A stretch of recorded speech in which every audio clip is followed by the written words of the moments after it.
Welcome to the College Football Survivor Show, where playoff survival is always on the line. Here's Shehan J. Haraja and Bobak Hayeri. Hey everybody, it's the College Football Survivor Show. I'm Bobak Hayeri with my co-host Shehan J. Haraja, national college football writer for CBS Sports. As always, we're glad to have you with us. And we're still in the middle of the Media Day schedule. The ACC and Big Ten are going on right now, and there are others that have been this week. I was supposed to be in Indianapolis. We might talk about that in a second. But today we're continuing a series we're doing on players and coaches who we think will define the college football playoff race as it gears up for the 12-team era. Today, Sean and I will have each selected 5 transfer players we think will be most likely to make an impact, and we'll go ahead and discuss those. Before we dive in, let me remind you can find us on X and TikTok at CFP Survivor Show, where we have video highlights of the show, run polls, and listen to your feedback. Take a moment if you can to like, rate, and subscribe to us wherever you get your podcasts. We always appreciate it.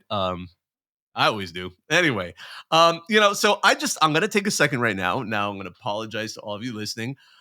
I am just like that whole crowd strike. I always mix up crowd strike and Cloudflare. It's kind of, but the whole crowd strike, somebody, I guess, maybe was in a rush to play EA college football and decided to just the code's good enough and forced it over to Microsoft, which deployed it and caused chaos. And then Delta, like any good ball carrier, took the ball and ran with it and crashed their entire system into the ground. So over 5,000 flights were canceled last weekend, and mine was one of them. And not only, I've had flights canceled. If you fly any number, who hasn't? But I just remember I was at MSP. I happen to live in the Twin Cities, one of the major Delta hubs. And it was right before 8 o'clock p.m. flight.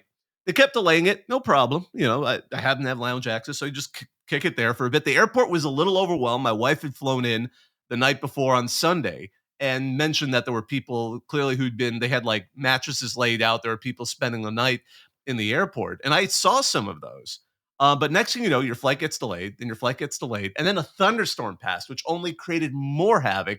The plane that was supposed to carry us was coming from Cancun, got diverted to Sioux Falls because they were running out of gas and couldn't wait for the storm. So then they come. We have to deplane an international flight. Then they decide, let's give us a new plane. Next thing you know, we're on the plane. It's 1:20 in the morning. And then the power on the plane goes out because apparently that's the signal that the pilots have run out of time and they can't fly a plane anymore. So all of us went back in the airport. I ran into a few people who are going to be at Big 10 Media Day who were also on that plane, and we're all kind of hosed because they did not have another direct flight until Thursday, which is the day Big 10 Media. And the problem is 5,000 flights canceled over several days. Every other airline's getting packed with people who are trying to be basically, former Delta flyers who are trying to get on planes. So I had to call it off. I even looked at Southwest. But the problem is it was like a 9-hour layover no matter how I did it, because we're not Southwest flies into Minneapolis, but not through Minneapolis. So it's I had to go spend half a day in Denver. And I just finally had to say, you know what? That you just sigh. You just sigh. So thank you for listening. I just had a rant about that because my goodness, I was looking forward to Big 10 Media Day. I don't know why. Media days aren't that, but to me, I was like, all right, this is going to be my mental, this is it. It's all starting. But yeah. Well, I think one of the things is, I got this experience a little bit going to Big 12 and SEC. This is just such a new thing where all these people who have never been a part of this conference are just having to deal with it in some ways, right? Lincoln Riley has to go from a ballroom in Los Angeles doing media days or a nightclub in Vegas to now all of a sudden having to be in Indianapolis instead, standing next to Brett Bielema. I think that was what made Big Ten this year such a unique experience, unfortunately, that you didn't get to be a part of. Here's one thing that's killing me, right? So I've never really been to the Midwest. I went to Indianapolis for just Baylor's national title game. I grew up, I was born in Chicago, stayed there for a very short amount of time. So I don't really know the geography of the Midwest. How long is that drive from Minneapolis to Indianapolis. Is that like a realistic drive, or is that like an insane drive? It's a fairly bad drive. I mean, from here to Chicago, it's like 6 hours. So then it would be like a 12-hour drive altogether. Maybe a little less, maybe 10. Okay. But I was at that point, Yeah. I was just like, all right, this ain't this ain't working. Yeah. And I've done the Okay, O'Hare to Indianapolis drive before. Like one Sure. year, I was going to go to a game and I booked a hotel in advance, and for some reason, my dumb self forgot to book a flight. And so I couldn't get to Columbus, Ohio for USC at Ohio State, but I had a ticket and I had a hotel. I had to let go of the hotel, and I literally stayed the night in Indianapolis. So I flew to O'Hare, drove to Indianapolis. Actually, that night I didn't even stay in Indianapolis. I literally drove right to the game. The game ends. It was a night game. Game day was there. The whole commercials. Stayed afterwards. I didn't get to my hotel in Carmel, which is on the north side of Indianapolis, until like 2:30 a.m. And then I made my 11 a.m. O'Hare flight back. So yeah, I've done some pretty wild, like, seat your pants, traveling before. But I think maybe it's just my age, or the fact that it was so fascinating. It was 1:30 when all of this finally was over. I got to the talk to the people at the ticketing counter. Luckily, I got there and there was no one there. But they couldn't really help me, which is fine. I mean, I'm not mad at them for that. But and then I got an Uber back home. I have never seen at Minneapolis, like Vegas, I could see that 2 a.m. I have never seen the Uber area of that airport that busy before. Like it was like every airport, people were having to go to like St. Paul and downtown Minneapolis because none of the hotels near the airport were full. And I mean, I kind of wish I'd done a time lapse on one of the moving walkways because all the mattresses were out again. Like there were hundreds of people spending the night in that airport. And it's wild, all because the power of one person, the power of, like, my programmer friends would always joke that you can fix any website issue with just one line of code. Well, this is the flip side of that. One line of code put the world to its knees. Can break the internet. Yeah. Okay, so I did look it up. Minneapolis to Indianapolis, which, by the way, the Apple, that's too much. But it's 9 hours. It's 9 hours. That's so it's one of those that you cannot just pick up and drive without having planned. And you're ahead, assuming right? Like, Chicago's not going to have traffic in all of this. Well, that's always something to take into account. Yeah, you basically just, I mean, see, this is like, again, I don't know Midwestern geography at all. So you basically just drive through the entirety of Wisconsin, then you hit Chicago, like you said, and transition into Indiana. That's again, the one thing that was killing me last week, or the last 2 weeks, is when I was going between Vegas to Dallas, I did radio interviews in all of Dallas, Memphis, and Fargo, North Dakota. I jumped on with the North Dakota State guys, and I realized, wait, these are all the same time zone. Like these are all like, it's just, it kills me. I just like it completely throws me off. But the other thing too that was what was destroying me was when I was in Vegas in Pacific time. People kept asking me to do things, but they asked me in Central time because that's usually where I live. And so like I'm like, and then on top of that, our CBS streaming stuff is all Eastern time based, like a lot of business stuff is. So I'm like over here trying to slot what goes where and like trying to put it in my calendar, but in the correct time zone. And then like the Utah folks who are in mountain time asked me to do something. And I'm just like, there is no way. I have no idea what's going on. Please, someone help me. So anyway, those are the two takeaways from the past 2 weeks. I don't know the geography of the Midwest, and I don't know how time zones work. But with that, I think we can probably start to get into the show. So the transfer portal, along with NIL, has been transformational in this sport, and goes without saying, the last two Heisman Trophy winners were transfer players. All the top three finalists last season for the Heisman were transfer players. The teams can change from that. Entire conference dynamics can change from that. And the right fit in the right place can launch a magical season. I mean, Joe Burrow at LSU is a great example of that. So we're going to approach this and to pick the 5 transfers each of us think are potentially going to make impacts that could define the college football playoff race. How did you approach your list, Shehan? Well, so look, there are some that are just obvious, right? Like I did not consider Dillon Gabriel at Oregon or Will Howard, Mhm. right? Like that's a little obvious. I don't think we need to go quite that obvious. So because of that, I also tried to have a little bit of positional variety. I mean, we're only picking 5 of these things, right? So I don't want to just pick. Actually, the hard one for me was there are a lot of teams that brought in interesting receivers, and I didn't want to pick like 3 Mhm. receivers. I wanted to try to mix it up just a little bit. The other thing too, right? We talked about some players on the last episode who were transfers. I picked Seth McLaughlin, the center from Ohio State, and I picked Keon Saab, the defensive back from Alabama, both of whom were transfers. So I didn't include those players because again, we had some opportunity to talk about them. I think from my perspective, right? Like I also wanted to get a little deeper down the list, let's say, right? I don't just want to like Alabama, Ohio State, Yeah. I mean, I have players under consideration from those schools, but I think I also wanted players who I felt like when they transferred in could potentially change something about the team, whether it's, adding a coverage piece, whether it's, giving a dynamic playmaker at a certain spot to a team that hasn't had that recently. So I will say I did pick 2 wide receivers because I think that wide receiver right now is such a premium position. But I tried to find a balance between things, and you know, again, really did not want to just include there's like the list of the top 10 transfers in college football, right? And we could just go up and down that list. I don't think I need to point out that Caleb Downs is a Yeah. big deal at Ohio State. I think that we understand that. Exactly. And I think exactly when we were having this conversation in our last episode, certain teams are just loaded, like Ohio State, Georgia, or in Oregon at this point.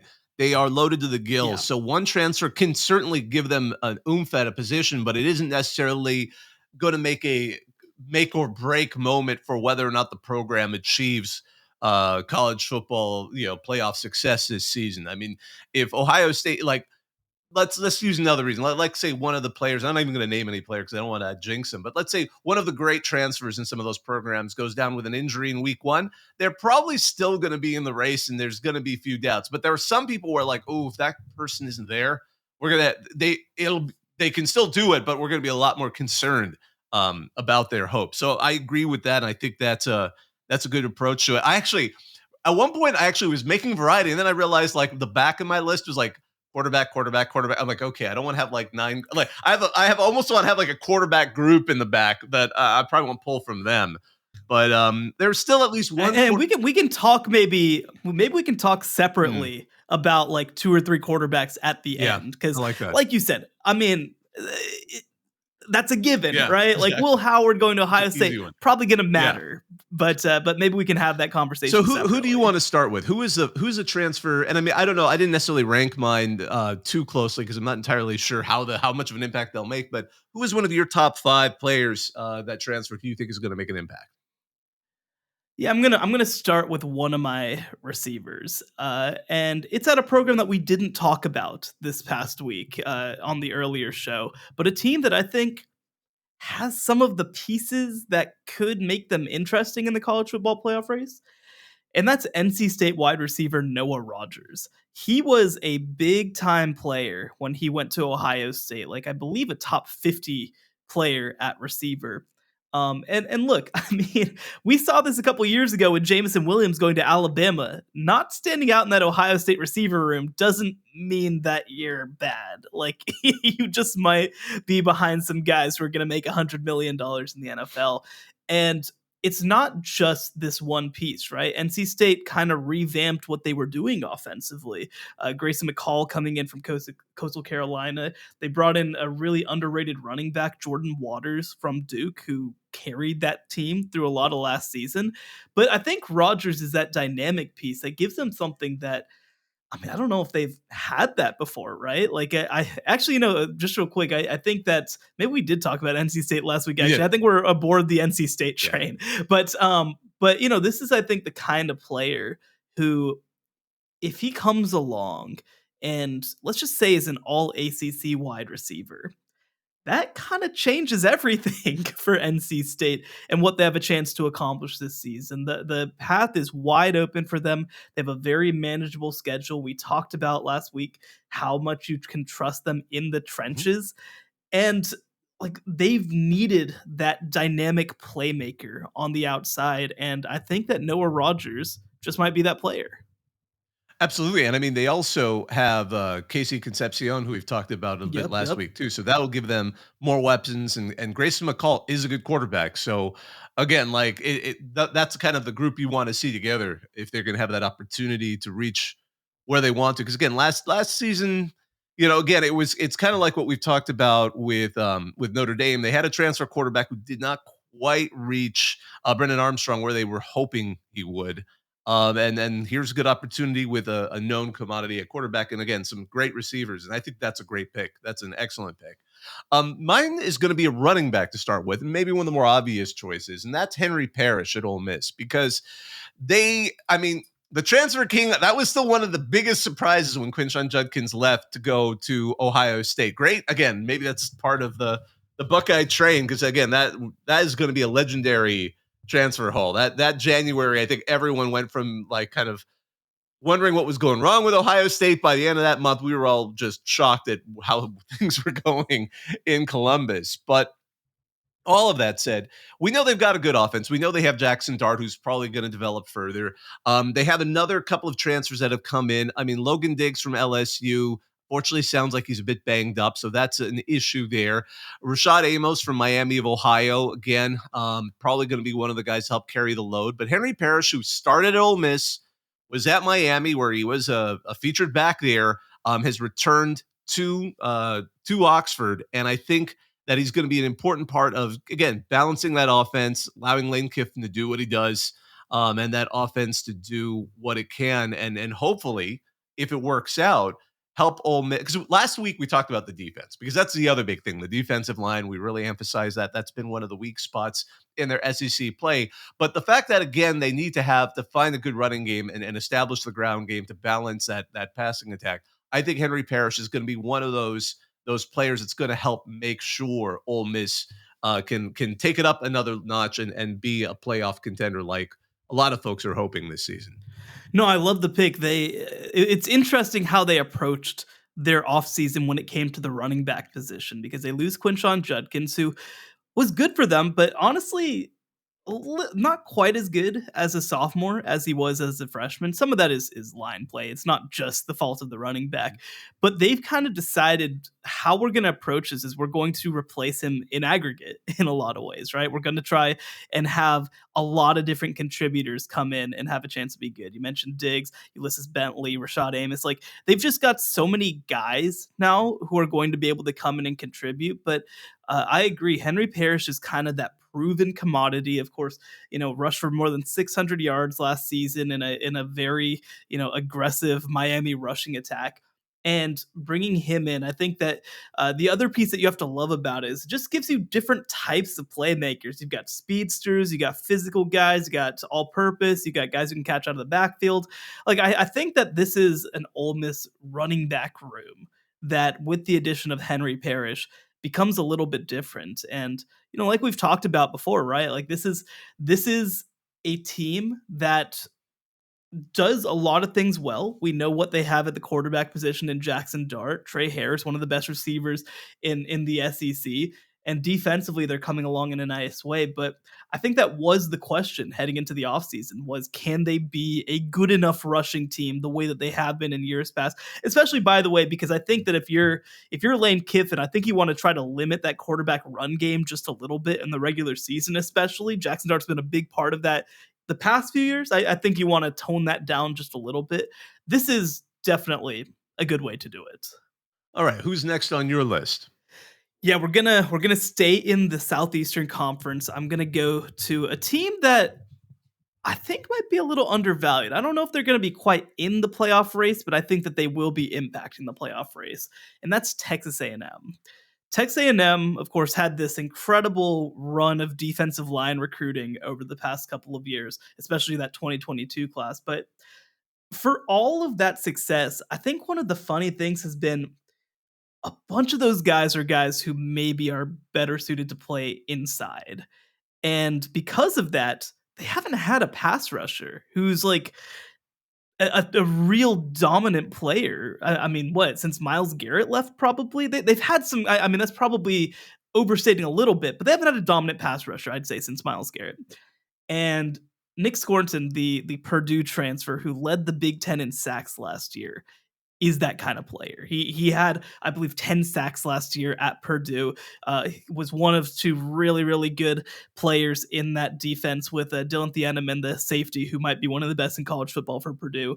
And now he comes to a Texas A&M team that, again, has a lot of players who are prepared to play inside. One of whom was at Media Days was Shamar Turner, somebody who's bulked up to 300 pounds. But moving everybody kind of inside and letting somebody like this scream off the edge, that's just how I think that this team should work and how this defense should be built.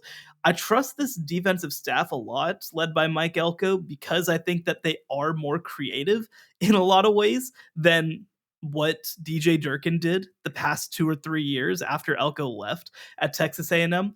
And I think that Scorton is just one of those players that you have to basically account for every single play, right? Like, I don't want to make lofty comparisons, right? But like, it does remind you of like a Von Miller, the way that they can move him around, the way that he can attack off the edge, where you can maybe bring him more up the middle if you want to. You can line him up in slightly different places. He's not just necessarily a hand down edge rusher. Like, he's capable of doing more than that.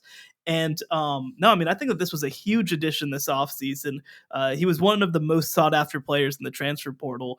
And again, like, they have guys, they have really good players at edge rusher, but none of them have been ready for the past 2 years. Now they get a ready-made guy, and it's one of those things, right? When you take the rotation that was there and just shift them down the priority list or shift them inside just a little bit, it's like like, you hear this with wide receiver rooms. Hey, this guy who we've got number one right now would be awesome as a number two, and our number two would be awesome as a number three, but they're just like maybe playing a little out of place.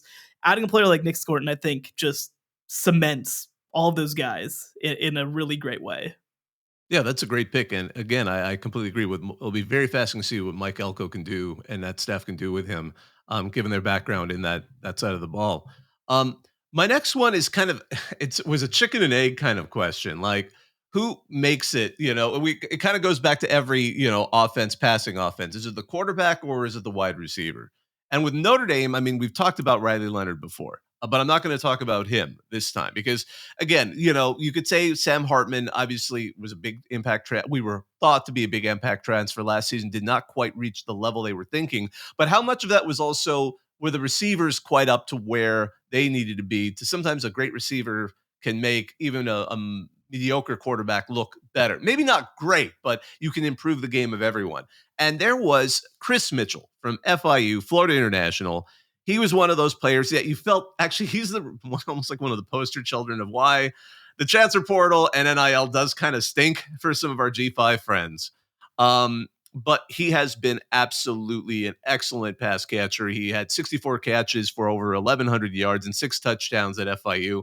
I don't know how many touchdowns that accounts for the entire FIU offense, but they don't score a lot sometimes down there in Miami. I think he's going to help raise the ceiling, and he's going to give an opportunity for Riley Leonard to have. Because, I mean, again, it's not just him. They've got other great receivers at Notre Dame, I'm sure, who can elevate. The talent level is there. But Chris Mitchell, again, we're talking a known commodity. As we said, at the outset, receivers are easy to kind of plug into these situations. But I decided, especially after talking about Riley Leonard last episode, this time I thought I'd talk about Chris Mitchell because I think he can be a reason why Notre Dame can again, the season is favorable. Everyone expects the Irish to have a pretty easy path to getting into the national championship game. I mean, it's what, pardon me. Okay, I'm getting ahead of myself here, but into the playoff because I mean, they open with A&M, they have USC, those are the bookends, and then the middle of the season, it's a little mix of your ACC. They also have Army, they also have Navy. It seems like a reasonable schedule. So I think Chris Mitchell is going to be a key part of that. And if he can turn into that dynamic receiver, it'll help the Irish get there. No, I love the pick. You look at his stats last year: 64 catches, 1,100 yards, 7 touchdowns. And again, I go back to this idea, right, of letting people kind of figure out their position. And I love the fact that they bring in Chris Mitchell to compete with a player like Jaden Greathouse, who I mentioned on our last episode, right? Where just all of a sudden you have 2, 3, 4 guys that you can slot into a rotation. Maybe some could play inside, maybe some could play outside. You can find ways to have these two guys play off each other, and I think that you know uh, FIU was obviously very much a rebuilding team last year, but when you're able to stand out in that kind of way, especially at receiver, receiver is a tough position to play when you don't have a lot of help. And he's just one of those guys who managed to find ways to get open. And I think now heading to Notre Dame, and I've talked about it all off season, right? Mike Denbrock coming in, the guy who just coached Jaden Daniels to a Heisman Trophy. I think that he's going to be able to find some really freaky ways to get Chris Mitchell involved, and yeah, I think it just gives them so much more flexibility in the passing game. Excellent. Well, when we get back from this break, we're going to break down our the next three of our transfers that who we think are going to make an impact here on the College Football Survivor Show. The College Football Survivor Show, where playoff survival is always on the line. All right, so we've got between us 4 guys out there. Who is your next transfer who you think is going to make an impact this season? Yeah, I obviously picked a player from the state of Texas before. I'm gonna do it again now, and I'm going to go with Texas and their safety transfer from Clemson, Andrew Makuba. And this is a little bit of a well, duh, Andrew Makuba is good situation, but I think that when you look at Texas heading into 2024, they were not good defending the pass last year. Yes, part of it is because they were so good defending the run that teams just stopped challenging them in the passing game. But you saw against Washington in that college football playoff performance, they got absolutely toasted. Michael Penix did whatever he wanted with them. And while, yes, the corners were young and they were without a healthy Malik Muhammad for that game, who probably is their best overall corner, even though he was a freshman last season, their safeties just were not up for the challenge in a lot of ways. And I think that Andrew Makuba has the potential to just be an eraser on that defense. He's somebody who I think will be able to give a lot of help. I think that he'll be able to be a playmaker. I think he'll be able to even help at the line of scrimmage with the run. By the way, just if people aren't aware, he's from Austin, Texas. He played at LBJ High School, so this is a homecoming for him, which is pretty special and pretty cool for him. Was not a player who I don't even know if he had a Texas offer coming out of high school. So he's really built himself up into a game-changing type player. So I think that for Texas, he is just the kind of player that they've been looking for, especially as a veteran in the secondary. They have some younger guys who can grow into those roles. And also I don't want to miss out on Jahdae Barron too, as a big time player for them at kind of that nickelback position. But they haven't had a true safety who has really changed games since like maybe Caden Stern's freshman year at Texas. And I think that Andrew Makuba just gives them a baseline at that position that they haven't had consistently. Yeah, that's absolutely a great choice. I like that one.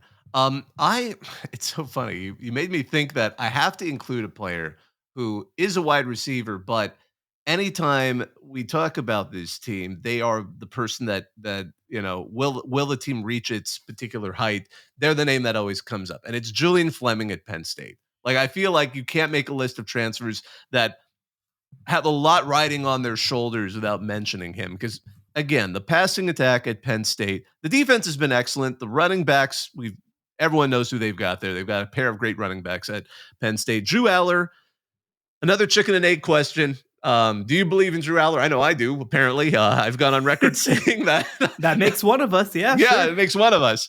But at the same time, the question is, who are the receivers he had? Now, one of them is at Auburn this season. So who's going to step up? They got an Ohio State transfer, someone who was one of the top-ranked wide receivers at the time he was recruited. Obviously, he didn't quite hit the stride he was hoping to at Ohio State, but they have a lot of great receivers at Ohio State. There's the potential there. and now he's on an offense that is going to try and feature him. You've got Drew Aller, who can make throws, who can take advantage of a good receiver. And if he takes off, if he gives Aller an opportunity to have a target in his second full season as a starter, I think that would be a pretty big impact on Penn State. And if Penn State, I mean, we're just talking about Ole Miss. Penn State's the other team where this is the playoff that was designed for them. We keep talking about that. If they're going to make it, they're going to need to have a dynamic offense, and that's where Drew Aller to Julian Fleming, and again, the rest of the can't just be one guy, but I mean, the rest of the receivers, he's going to be one of the major impacts for that. And that's why I almost feel like I had to pick. It was funny when I was making my list. He was actually one of the people where I'm like, okay, I know it's been said a lot, but because it's been said a lot, I need to include him in this because I would feel like we would be missing someone really important. Like again, without going purely into quarterbacks, because that would be just a simple one. I'm going with Julian Fleming from Penn State. No, I agree. Total no-brainer pick there. It also hurts they lost Keandre Lambert-Smith to Auburn as well. Mm-hmm. That is just a loss that I don't understand how they let that guy go, just with some of the issues that they have at that position. And, you look at some of their better teams over the past 5 years, right? So, like there was a Jahan Dotson, there was a Chris Godwin, there was a Parker Washington. I mean, Keandre Lambert-Smith really wasn't able to fully be that player last year, and I think a lot of it has to do with their issues at the quarterback position. But like, I know that it became a meme that somebody asked James Franklin, "Man, are you just going to chuck the ball downfield?" But like, I don't know, man. At a certain point, are you going to chuck the ball downfield? Are you going to try something? Like, I think you have to, right? Like, just the way that this team is set up offensively, especially after losing Olu Fashanu to the NFL, I don't think that you can just try to 3 yards in a cloud of dust is, especially playing in this Big Ten. And so I just Julian Fleming, and we talked about it, right? It's kind of ironic, 2 Ohio State wide receiver transfers we talked about with Noah Rogers at NC State and Julian Fleming at Penn State. Leaving Ohio State at wide receiver doesn't necessarily mean that you're a bad player. It might just mean that you're behind some really, really good players. And Julian Fleming was actually he was a top 5 national recruit coming out of high school. Injuries slowed him down a little bit, but he also didn't perform to the level that people expected when he got on the field. I mean, this is going to be a new opportunity for him to get some more premium target share. We'll see what he does with it. So who's your next player? Yeah, I'm going to go with my other wide receiver that I had on the board. And so much, I mean, again, we talked NC State with their wide receiver. We talked Penn State with their wide receiver. This is another program that I think if they have a game changer at wide receiver, it changes the program just a little bit. And that would be Utah with Dorian Singer coming in from USC. Dorian Singer actually transferred to USC from Arizona last year and was an awesome player at Arizona. And look, I mean, Arizona had a lot of good wide receivers the past couple of years, and so maybe it's just a system thing. I don't know, but he had 1,100 yards and 6 touchdowns on 66 catches at Arizona 2 years ago. And USC hoped he could be a little bit of a bigger part of the rotation, but I mean, one, frankly, the offense did not look as good, I think, as people hoped in 2023, even with a Caleb Williams level player back. But now I think that Dorian Singer gives Cameron Rising like a legitimate downfield threat, somebody who I think can take the top off a defense, somebody who I think you have to account for every single play.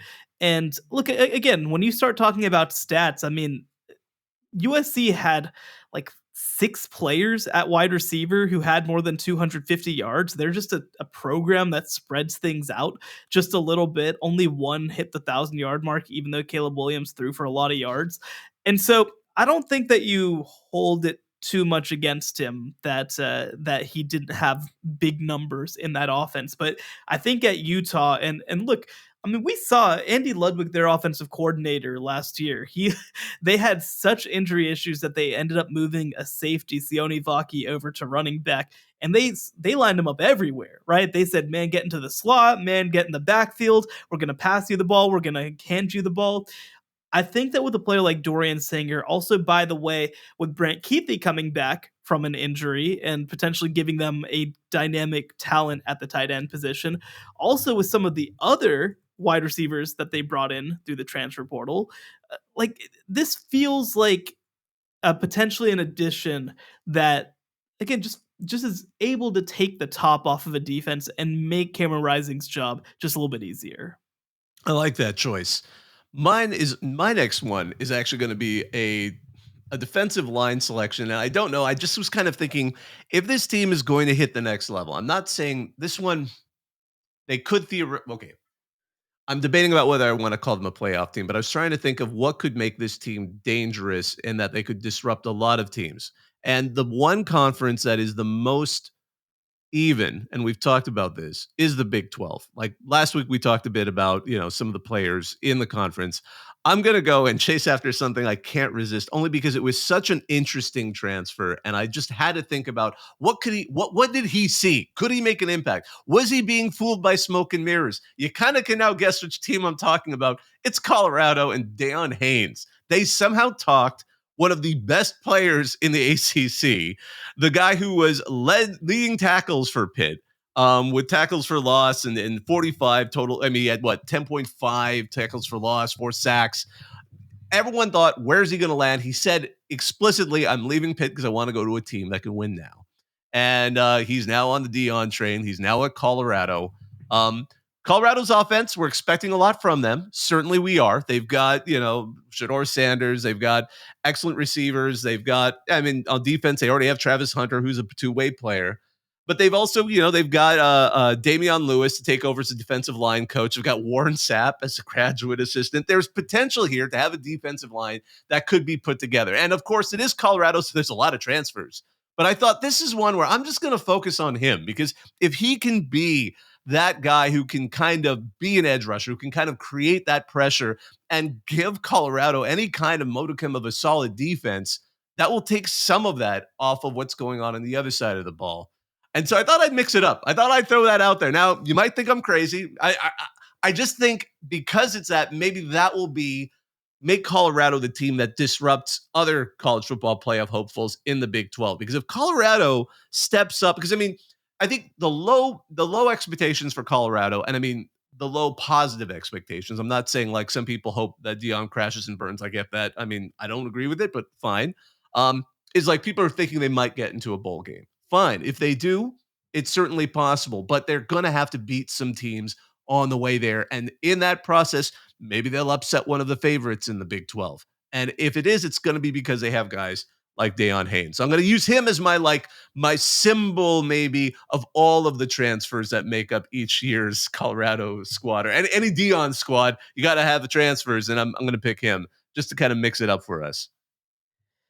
Well, what I'm hearing is that you're picking Colorado to make the college football playoff. That's crazy. No, so actually, what's funny? I have been on the record as saying I think that Colorado is on the 5 to 6 line, right? I think 5.5 as the over under is absolutely perfect. I think that's right where they're going to be. The position group I probably feel best about in 2024 is the defensive line because of what they added. It's not just it's not just that one guy. They bring in Ryan Buell from Ohio. They obviously Deion Haynes, like you mentioned, coming in. They brought in like 5 guys: Nikhil Webb-Walker, potentially a guy who could play edge rusher or running back from New Mexico State; Torian Carter, a 300-pound SEC transfer from Arkansas as well. Like they do have legitimately a lot of good players. I didn't even mention Samuel Okunlola, a fellow Pitt player coming over from Pittsburgh. So I do think that this is actually the position where they're going to be the most improved, where you're going to see the difference. They're not just going to get run over the way that they did last year. Does that mean that they won't get passed over? Not necessarily. Does that mean that they're going to be able to block anybody? Not necessarily. But I do agree. Especially in this Big 12, it creates opportunity for chaos because one, I think you saw last year with Texas.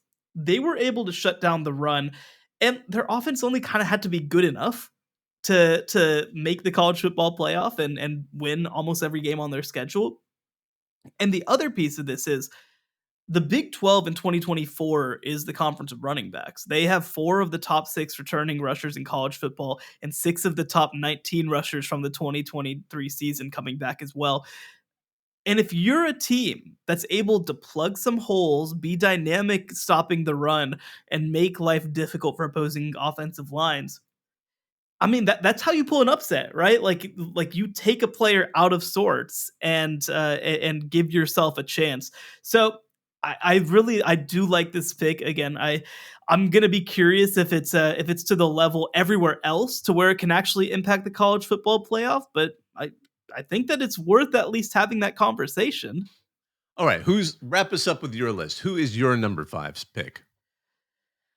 Yeah, there's a lot of different directions that I considered going. I considered going with Damien Martinez, the running back at Miami, for example. I think that he is a tremendous player.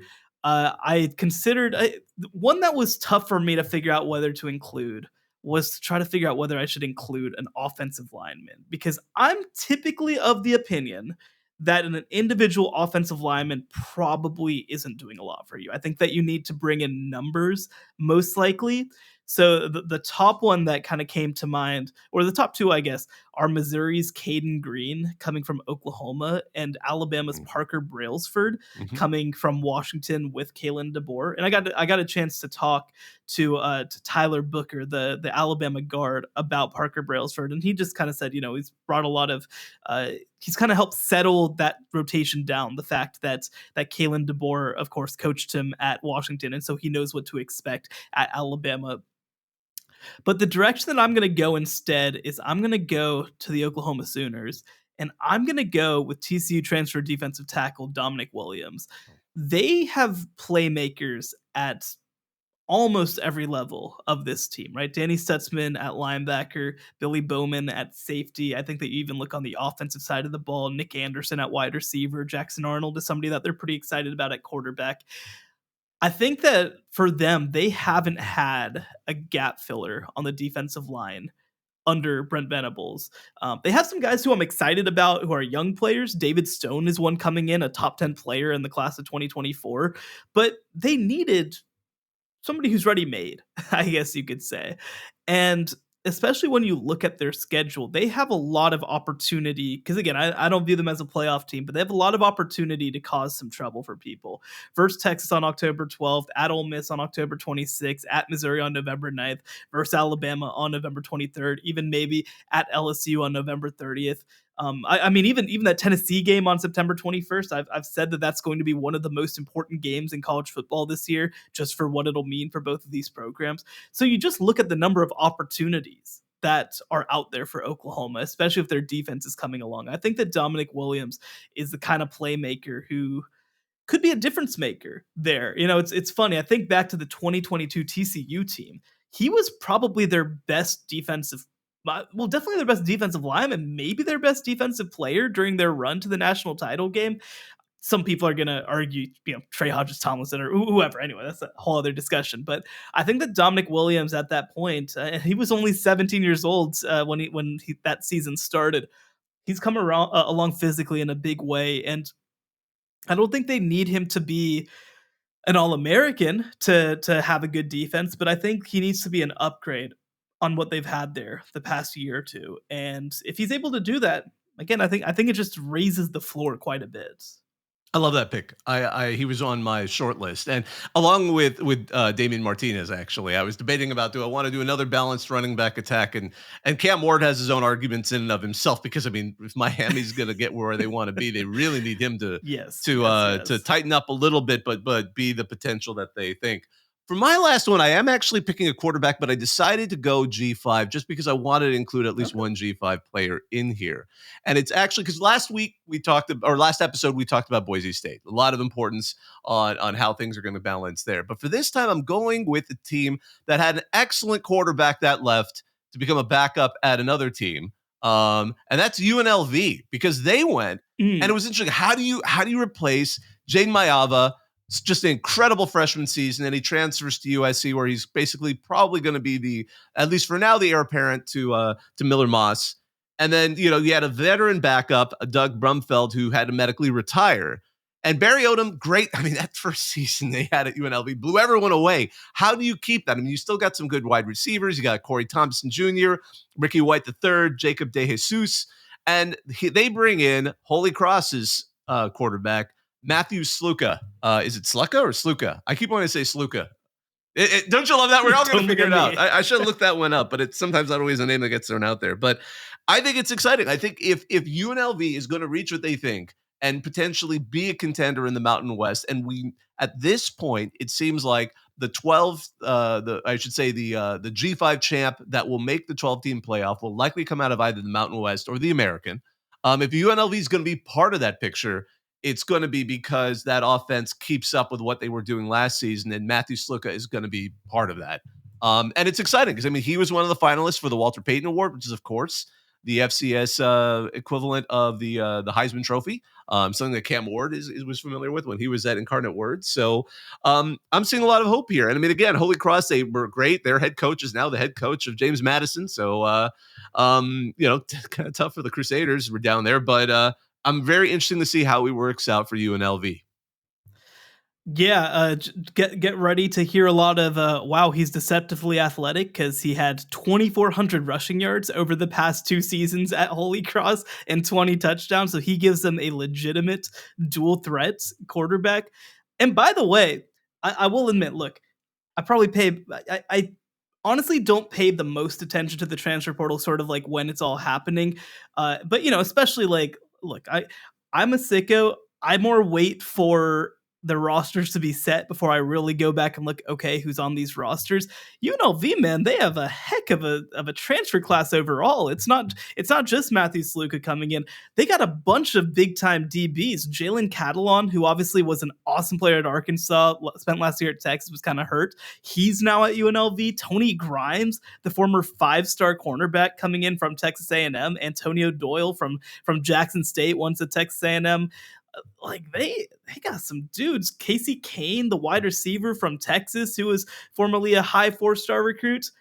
They got a little something here, man. You finally got a chance to see Vegas. You can see why, like, if you want glamour, it's still a glamorous city in its own ways. I mean, granted, if you're under 21, it's kind of a different experience. I mean, the Pinball Hall of Fame is neat, and so is Circus. Well, but at the same time, like, UNLV having Allegiant Stadium as their home field, because I assume you didn't decide out of curiosity's sake to go see their old stadium, because that was just like comical. It was way off the strip. I wasn't paying $74 for an Uber to go 3 miles, man. Sanborn Stadium was far away from the campus, because the campus is not that far from the strip. It's on the opposite side of the strip than Allegiant, but it's at least fairly close.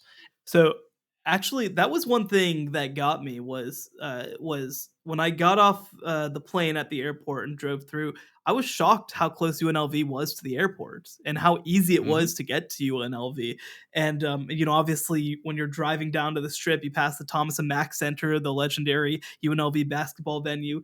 Like, look, you're not going to sell me on liking Vegas, but I do think that that's like, for a player, right? And like, put aside the Vegas of it all, that it's easy to fly into, it's really close to the airport. That's actually a dynamic that I think is super underrated when it comes to recruiting. That's actually, I've talked to people and they've been, about Utah actually specifically. And they've said, well, Utah is so isolated from everybody and it's far. And I'm like, yeah, but do you understand that like Polynesian players can fly directly into Salt Lake City and be on campus in 20 minutes, right? Like you can fly from California to Salt Lake super easily. Because like compare that, just because we're in the state of Utah or whatever, compare that to Utah State, right? Where you got to go find your way to Ogden. Like that's a problem, and I mean, right? That's a problem. And Las Vegas has an airport with a connection to everywhere because it's a tourist destination. Everywhere. Like 100%. And I'm curious. I know that several of these players, because I'm familiar with them, are transferring in from the University of Texas. I'm curious if the relationship that their offensive coordinator, oh my gosh, I'm blanking on his name right now, the go-go offense, Brennan Marion has at Texas. I'm curious if that played some role in being able to attract some of these people to UNLV. I will also mention, because again, we're just like this transfer class is awesome, and they already had a lot of good players coming back, even though Jade Mayava left. They also bring in a defensive line transfer, Clay Patterson, who is coming to UNLV from Yale. So that might be what about that? He's from Frisco, Texas. How about that? What a clash of environments, going from Frisco, Texas in North Texas to going to Yale University to ending up at UNLV. Actually, did he end up flipping to Stanford? I can't even keep up with this stuff. It is so hard to keep if track Stanford of transfers. loses somebody to UNLV, that is remarkable. An Ivy Leaguer to UNLV, they're going to be like, what? How are we doing this wrong? Yeah, but anyway, regardless, I'm really excited about UNLV's class. I'm really glad you brought them up. I just want to kind of wrap this up. First, just touching on quarterbacks. Which quarterbacks do you think, and we don't have to get too much in detail, but which quarterbacks do you think we should look forward to make the potentially biggest impact? I mean, we talked about Cam Ward already. We talked about him a little bit. And we talked a little bit about Grayson McCall being over at NC State, being a known quantity. Who else could we kind of throw in there? I mean, Riley Leonard as well at Notre Dame. Yeah, for me, Cam Ward is in a class of his own going to Miami. I think that he is potentially a game changer. And you look at some of the issues that they had at the position over the past 2 years under Mario Cristobal. And I want to preface my colleague Tom Fornelli, because me and him go back and forth, because he points out that Cam Ward is one of the most turnover-prone quarterbacks in all of college football. My opinion is that most of those turnovers and mistakes were caused by pressure and were caused by, him feeling like he needed to play hero ball. And he's not going to need to do that at Miami the same way. And so I think that those are things that I'm not that concerned about in a really good quarterback going to Miami. I might be wrong, right? Like he might just be too much of a gunslinger, and obviously he fumbled a lot as well. That might not be something that he grows out of. But I think that if things work for him, he has a chance to be one of the best players in college football last season. And I'll even add to that, I think that if things go the way that things might go at Miami, Cam Ward might be a Heisman finalist. I could absolutely see that happening. One thing that might play a small negative role in that is that he has Damian Martinez beside him, and they might split some votes if things go like it. Again, this assumes Miami's like an 11-1 team and they put up awesome offensive numbers, and maybe that doesn't happen, but I think that that's something that you have to keep a close eye on. So I think that he is just a major addition.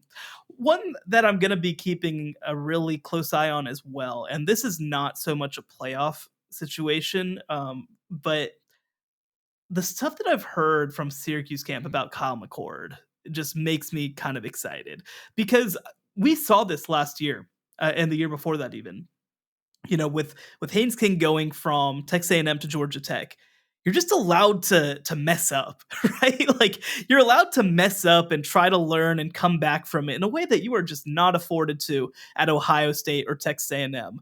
And I think that when you free a guy up, I mean, some of the highlights that we've seen coming out of camp have just been unbelievable, right? Like really good from Kyle McCord. They have a pretty good receiver room as well. And in the ACC, I don't think that you're going to be as bogged down as you are playing in the Big Ten. I think that he's a player who maybe in a year we look back and are like, oh, well, that just wasn't a good fit. Maybe he doesn't have it, down to down as a deep ball passer, maybe. But I don't think that means that he isn't going to be a really good player. And two more that I'll touch on real quick. One maybe with playoff implications, one not. The one that's not, I'm going to go to your neck of the woods with Max Brosmer coming in at Minnesota. New Hampshire quarterback. Coming in from New Hampshire. Yeah. I mean, they were so bad at the quarterback position last year. So bad. And by the way, their quarterback, Athan Kaliakmanis, immediately went and won the Rutgers job, and I have no idea what that means about the state of Rutgers football. And sometimes it's about fit. Sometimes they also have a great running back at Rutgers. They have an exceptional running back. Yes. That'll help. It was a lot easier to play Minnesota football when they also had Mo Ibrahim just over there chunking out 4 yards per carry every single play. But Max Brosmer, I think, gives them a talent that they haven't had there under PJ Flake. Tanner Morgan, a really good player who was around for a long time, but I don't think that he was like a dynamic player, I guess you would say, maybe outside of that 2019 season. So I'm excited to see what he can do. And I'll close out with this one. Jordan McLeod going to Texas State from James Madison. Jordan McLeod, I believe, won Sun Belt Offensive Player of the Year last year during his time at JMU. And Texas State very nearly bungled completely their quarterback situation. TJ Finley was supposed to come back, then they bring in Jaden DeLora from Arizona, and then all this stuff comes out about a sexual assault case that was settled when he was a minor, and Texas State eventually lets him go, but TJ Finley already leaves, and so they like completely luck into Jordan McLeod ending up at Texas State and maybe even upgrading that position in this offense. So I think that they're a team, I don't know if they're going to get all the way to playoff caliber, but they're going to be on the short list. I think that's a major reason why they were voted as in the preseason poll as the number one team in their division in the Sun Belt. I noticed that yesterday, and part of the reason also might be Troy's was second in their division, but they have, of course, Summerall's now at Tulane, which I'm sure maybe also took them down a little bit. But yeah, exciting things at Texas State. And I mean, I'm not going to get into the details, but clearly I love your description of Cam Ward, because it's not just that he could make Miami good, but he could have a Heisman season and it would not be outlandish. Now, DJ Uyunglele at Florida State, that's another important quarterback transfer, but I don't know what the ceiling would be there. Tyler Shaw at Louisville. I mean, I know we've talked about. Actually, I'll correct you because he was at Texas Tech, so I actually do know this. It's actually pronounced shuck. Oh, dang it! I rhyming with duck. It's crazy. It makes no sense.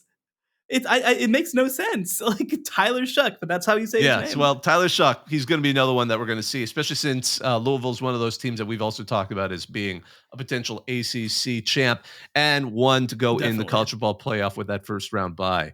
Well, I think, once again, I love our shows. I always say, it'll go 30 minutes. The next thing you know, we're coming closer to an hour than we expected. So I think we'll slowly wrap this one up. I just want to thank all of you for listening. Thank our producer, Joey Aliberti. Be sure to like, rate, and subscribe wherever you get your podcasts. You can find us on X and TikTok at CFP Survivor Show. He's Shehan Jayaraja. You can find his work at cbssports.com at Shehan Jayaraja on X and TikTok. I'm Bobak Kairi, part of the group that runs Reddit CFP. Thanks for listening, everyone. The College Football Survivor Show, where playoff survival is always on the line.